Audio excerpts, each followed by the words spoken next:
আমরা জানাবো না আপনি একটু আমরা লাইভে আছি ভাই, আমি কালের কণ্ঠ থেকে লাইভে আছি, একটু বলেন ভাই কি হয়েছে, একটু বলতে কি হয়েছে, অনেকক্ষণ থেকে দাঁড়িয়ে আছি এখানে ভাই, অনেক বেশি থ্যাংক ইউ। না আমি অনেকক্ষণ থেকে দাঁড়িয়ে আছি ভাই, একটু বলেন কি হয়েছিল আসলে।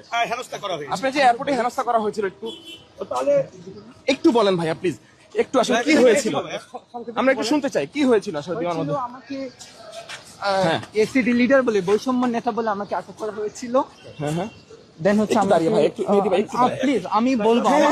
হ্যাঁ বলেন তারপর ওই জায়গা থেকে ভারত, এটা আমি বলে না, যে কোনো অন্য একটা সিটিজেন হ্যাঁ যেভাবে নিরাপত্তা ব্যবস্থা তারা দেয় নাই। আচ্ছা এই বিষয়টা যদি একটু ক্লিয়ার করতে।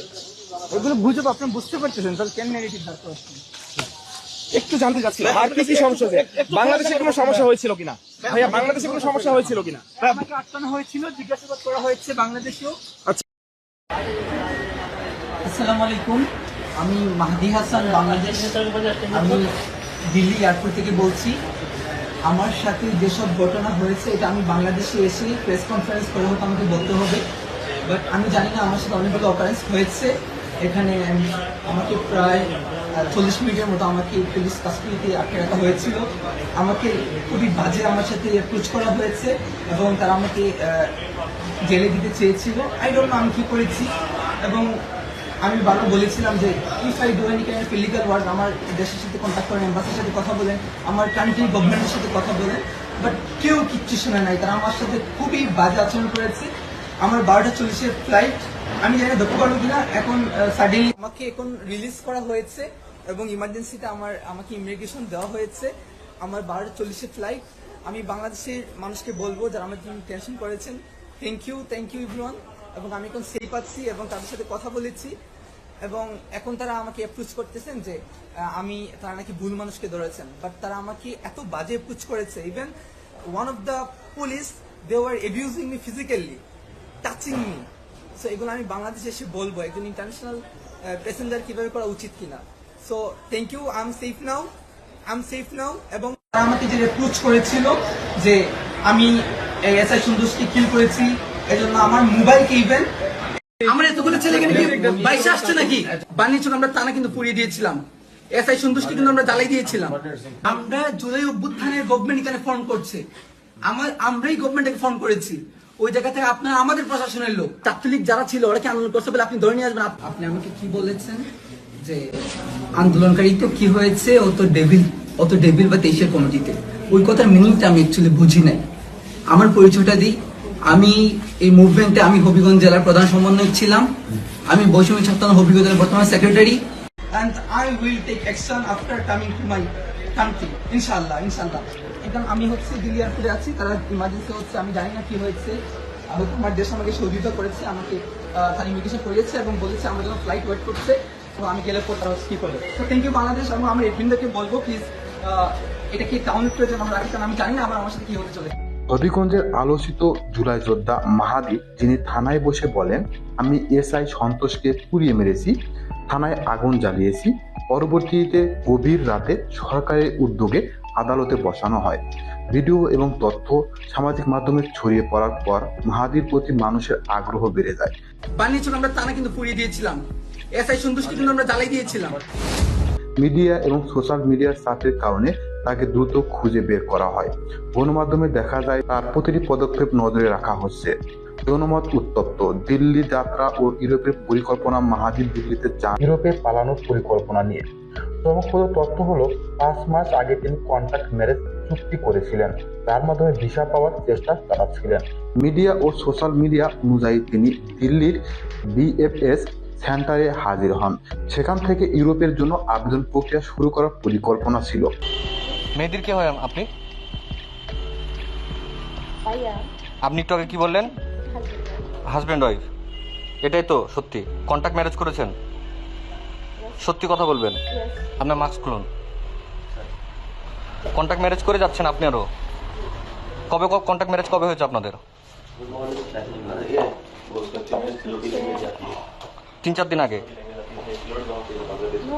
তাহলে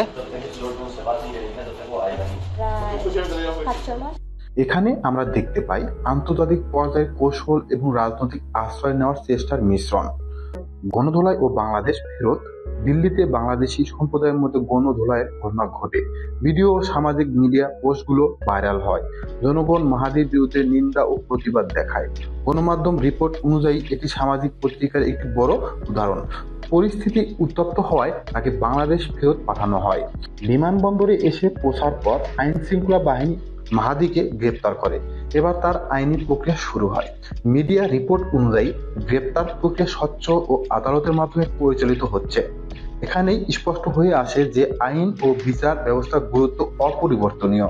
মাহাদি ঘটনার প্রতিক্রিয়ায় শুধু ব্যক্তিগত নয়, সোশ্যাল মিডিয়ায় ভাইরাল ভিডিও, ফেসবুক পোস্ট এবং টুইট অনলাইনে জনমত তৈরি করেছে। রাজনৈতিক দিক থেকে দেখা যায় বিভিন্ন দল এই ঘটনাকে নিজেদের প্রপাগান্ডা বা রাজনৈতিক উদ্দেশ্যে ব্যবহার করছে। ভিডিও ভাইরাল হওয়ায় গণমত তৈরি, গণধোলাই এবং মিডিয়ার চাপ, এটি একটি স্পষ্ট উদাহরণ কিভাবে সোশ্যাল মিডিয়া এবং রাজনৈতিক প্রভাব একত্রিত হয়ে ঘটনাকে তীব্র করে তোলে। নিরাপত্তা ও আইনি দিক। মাহাদি নিজেও বলেছেন হোটেলে নিরাপত্তাহীনতায় ভুগছিলেন। তার মোবাইলে অনির্দিষ্ট নাম্বার থেকে কল ও মেসেজ আসছিল। মিডিয়ার কারণে তার অবস্থান ফাঁস হয়েছিল। এখান থেকে একটি গুরুত্বপূর্ণ শিক্ষা পাওয়া যায়, আইনের মাধ্যমে বিচার হওয়া অপরিহার্য। প্রতিশোধ গ্রহণ বা গণধোলাই সামাজিক স্থিতিশীলতার জন্য ক্ষতিকর। মাহাদি কন্ট্যাক্ট ম্যারেজের মাধ্যমে ইউরোপে পালানোর চেষ্টা করছিলেন। এই পরিকল্পনা আন্তর্জাতিক নজর আকর্ষণ করে। পলাতক অপরাধী বিদেশে গেলে সেটি শুধু দেশের জন্য নয়, আন্তর্জাতিক সম্পর্ক এবং রাজনৈতিক পরিস্থিতিও প্রভাব ফেলে। সোশ্যাল মিডিয়া ও মিডিয়ার নজর সবসময় এ ধরনের পরিকল্পনাকে বিপজ্জনক করে তোলে। রাজনৈতিক ও সামাজিক প্রভাব। ঘটনা থেকে আমরা দেখতে পাই রাজনৈতিক বিভাজন ও প্রপাগান্ডা, সোশ্যাল মিডিয়ার শক্তি এবং গণমত, নাগরিক নিরাপত্তার চ্যালেঞ্জ, আইন ও সামাজিক ন্যায়ের ভারসাম্য। মিডিয়া এবং সোশ্যাল মিডিয়ার প্রভাব কখনো কখনো বাস্তব পরিস্থিতিকে তীব্র করে তোলে। এই ঘটনার মাধ্যমে নাগরিক সচেতন এবং সরকারি পদক্ষেপের গুরুত্ব স্পষ্ট হয়। মাহাদিকে ভারতে গণধোলাই, ইউরোপে পালানোর চেষ্টা এবং বাংলাদেশে গ্রেপ্তার। আপনার মতে আইন, সামাজিক প্রতিক্রিয়া এবং রাজনৈতিক চাপের মধ্যে কোনটি প্রাধান্য পাওয়া উচিত? কমেন্টে লিখুন এবং আপনার মতামত শেয়ার করুন। মিডিয়া ও সোশ্যাল মিডিয়া দেখাতা সচেতন সরকার এবং আইন গুরুত্বপূর্ণ ভূমিকা পালন করছে। সোশ্যাল মিডিয়ার প্রভাব বড় হলেও বাস্তব জগতে বিচার আদালতের মাধ্যমেই হবে। মাহাদি হাসানের দিল্লি থেকে বাংলাদেশ ফেরত এবং গ্রেপ্তার ঘটনা শুধুমাত্র ব্যক্তিগত নয়, এটি বাংলাদেশের রাজনৈতিক ও সামাজিক ও আইনি প্রেক্ষাপটকেও চ্যালেঞ্জ করছে। আইন, সামাজিক, নিরাপত্তা এবং জনমত, এই তিনের ব্যালেন্সই গুরুত্বপূর্ণ।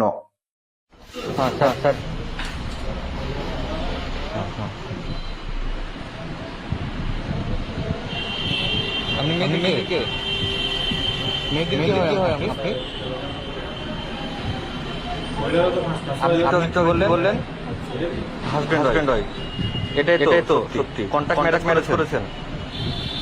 সত্যি কথা বলবেন। আপনার মাস্ক খুলুন। কন্ট্যাক্ট ম্যারেজ করে যাচ্ছেন আপনি আরো? কবে কন্ট্যাক্ট ম্যারেজ হয়েছে আপনাদের? 3-4 দিন আগে। তাহলে